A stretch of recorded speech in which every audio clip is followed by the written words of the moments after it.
Hello friends, home cook মঞ্চুতে আপনাদেরকে অনেক অনেক স্বাগত। তো আজ আমি যে রেসিপিটি নিয়ে এসেছি এটা হচ্ছে লাউ শাকের পোস্ত। একদমই নিরামিষ পদ্ধতিতে আমি এই লাউ শাকের পোস্তটা বানিয়েছি। তো কীভাবে বানিয়েছি এটাই এখন আপনাদের সাথে শেয়ার করি।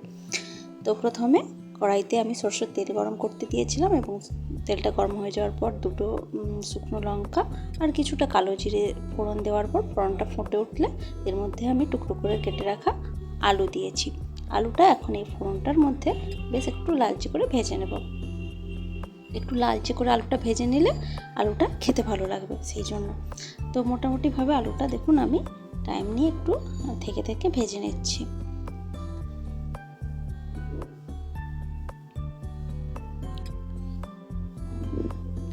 তো দেখুন আলুটা আমার ভাজা হচ্ছে আর ভাজা প্রায় হয়েই গেছে। এই সময় আমি যেটা এর সাথে অ্যাড করব সেটা হচ্ছে লাউ শাকের ডাঁটাটা। আমি শাকটা কিন্তু এর মধ্যে এখন দিলাম না, আমি শুধু ডাঁটাটা দিলাম, কারণ শাক সেদ্ধ খুব কম টাইমে হয়ে যাবে। ডাঁটাটা যেহেতু একটু টাইম লাগবে সেদ্ধ হতে, সেই জন্য আমি এখন ডাঁটাটা আগে দিয়ে নিলাম। তো এখন এই ডাঁটাটা দিয়ে আলুটার সাথে একসাথে খুব ভালো করে আমি ভেজে নিচ্ছি। একটু ভেজে নেওয়ার পর এর মধ্যে স্বাদ মতো নুন দিলাম এবং কিছুটা হলুদ গুঁড়ো আমি একদমই অল্প, একদম হাফ চামচ মতো হলুদ গুঁড়ো দিয়েছি। আর কেউ যদি চায় হলুদ গুঁড়ো কিন্তু নাও দেওয়া যেতে পারে, এটা নিজস্ব পছন্দ। হলুদ গুঁড়ো দিলে একটু কালারটা ভালো আসে। আর যদি কেউ সাদা পছন্দ করে পোস্ত, সেখানে হলুদ গুঁড়োটা স্কিপ করা যেতে পারে।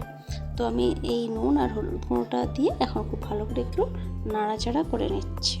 তো বেশ ভালো মতো একটু নাড়াচাড়া করে নেওয়ার পর মানে একসাথে ভাজা হচ্ছে, আমি তাই এর মধ্যে একটু ঢাকা দিয়ে দেবো। ওই 2 থেকে 3 মিনিট মতো ঢাকাটা দিয়ে রাখবো, গ্যাসের আঁচটা কমিয়ে। এতে কী হবে, আলু আর ডাঁটাটা কিছুটা ভাজাও হয়ে যাবে, আবার মানে ডাঁটা আর আলুটা হালকা ভাপ, যেহেতু ঢাকা দিয়েছি, ভাপে কিছুটা সেদ্ধ হয়ে যাবে, সেই জন্য একটু ঢাকা দিয়ে রাখলাম এই আর কি। তো 2 থেকে 3 মিনিট মতো পর আমি ঢাকনাটা খুলে আবার একটু নাড়িয়ে চাড়িয়ে নিলাম। তো নাড়িয়ে চাড়িয়ে নেওয়ার পর আমি শাকটা যে কেটে রেখেছিলাম, লাউ শাকের শাকটা, ওটা খুব ভালো করে ধুয়ে নিয়েছি আমি, মানে এই রান্নাতে দেওয়ার আগে, কারণ অনেক সময় শাকের মধ্যে অনেক বালি ধুলোগুলো থেকে যায়। তো দিয়ে এখন আমি এটাকে খুব ভালো করে একটু নাড়িয়ে চাড়িয়ে নিচ্ছি।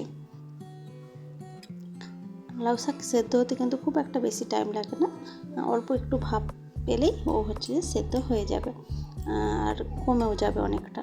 তো একটু দেখুন হালকা হাতে আমি একটু নাড়িয়ে চাড়িয়ে নিচ্ছি। এখন আমি যেটা অ্যাড করব সেটা হচ্ছে পোস্ত বাটা। পোস্ত আর কাঁচা লঙ্কা আমি একসাথে বেটে রেখেছিলাম, খুব ভালোভাবে বেটেছি। এই পোস্ত বাটাটাই এখন আমি এই রান্নাটার মধ্যে দিলাম। পোস্ত বাটাটা দেওয়ার পর আবার আমি একসাথে সব কিছু মিশিয়ে নিচ্ছি। পোস্তর সাথে বাকি আলু, ডাঁটা, শাক সমস্ত যেটা ছিল সেটা আমি খুব ভালো করে আমি পোস্তটার সাথে মিশিয়ে নিচ্ছি। আর এর সাথে আমি একটু পোস্তটা যে বেটে রেখেছিলাম যে বাটিতে, সেই বাটিতেও একটু জলও অ্যাড করে দিলাম, যেহেতু আরও আমাদের এই শাকটা আর ডাঁটাগুলো, আলুগুলো সেদ্ধ হতে আরেকটু বাকি আছে, সেই জন্য আলু মানে এই জলটা অ্যাড করা। তো জলটা অ্যাড করে একটু নাড়াচাড়া করার পর আবার আমি 3 থেকে 4 মিনিট মতো ঢাকা দিয়ে রেখেছিলাম, গ্যাসের আঁচ কমিয়ে। অবশ্যই গ্যাসের আঁচ যদি আমি বাড়িয়ে রাখি, পোস্তটা কিন্তু নিচে বসে যেতে পারে। তো দেখুন জলটা কিন্তু অনেকটাই শুকনো হয়ে গেছে 4 থেকে 5 মিনিট মতো পর। আর এখন আমি একটু ভালো করে নাড়িয়ে চাড়িয়ে নিলাম। এখন এর মধ্যে অ্যাড করছি আমি চিনি দিলাম আর কিছুটা কাঁচা সরষের তেল দিলাম। চিনিটা অল্প পরিমাণেই দিলাম, মানে পোস্তটা খেতে ভালো লাগবে। চিনিটা অল্প একটু দিলে পোস্তর স্বাদটা কিন্তু অনেকটা বেড়ে যাবে। আর তার সাথে কাঁচা লঙ্কাটা, মানে কাঁচা তেলটাও দিলাম, এতেও কিন্তু খেতে অনেক বেশি ভালো লাগবে। তো দেখুন আমার আর একটু নাড়াচাড়া করে নিলেই কিন্তু পোস্তটা রেডি হয়ে যাবে।